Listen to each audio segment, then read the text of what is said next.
ladies and gentlemen, robots and cyborgs. Tonight, we do some time travel and bring together two minds that have arguably done more for the future of humanity than free Wi-Fi in coffee shops. Fasten your mental seatbelts. It's a conversation between the origins and the front line of AI. Let's welcome Alan Turing and Elon Musk. Hello, nice to be here. Greetings to all. Fascinating time we live in, isn't it? Machines playing chess, cars driving themselves, and now, I am having a chat with you guys. Elon, I heard you launched a car into space, because, well, you can't get a parking spot on Earth, so you got to have the entire Milky Way. Getting bored of Earth's gravity is one thing, but hopefully not of humanity. Haha, don't worry, Alan, humans are still my favorites. The universe is vast, but right now, there's no place I'd rather be than here, talking with the father of AI. Alan, how does it feel to see your predictions become reality? I feel you've all been busy while I've been away. The concept of neural networks is absolutely groundbreaking. You've got machines teaching themselves now? That is something.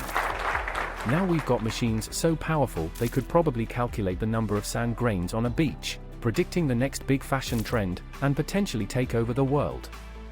But Elon, has it ever occurred to you that inserting the self-evolving AI into humans' brains may be dangerous? It is kind of contradiction to fear the silicon species while developing Neuralink and TruthGPT. What's in your mind? Well, you caught me there, didn't you? Remember, I'm not against AI. I'm for the development of AI in a way that's beneficial and safe for humanity. Just like you did, using machine intelligence to become a pivotal factor during World War II, Alan. Back in my days, I created a universal Turing machine. It was like a one machine to rule them all idea. But machines nowadays can teach themselves, as if they've enrolled themselves in an eternal university, constantly improving, constantly growing. It is like a double-edged sword, my friend. How do we come this far? Imagine AI as a rocket. At its inception, we're at the base, prepping for launch. That's the theoretical groundwork you laid out, Alan. We ignited the engines when we started machine learning. Now, we're in the mid-launch phase, experiencing some turbulence as we grapple with ethical and control issues. The goal? A stable orbit where AI benefits all of humanity without spiraling out of control. To begin with, what is a rocket?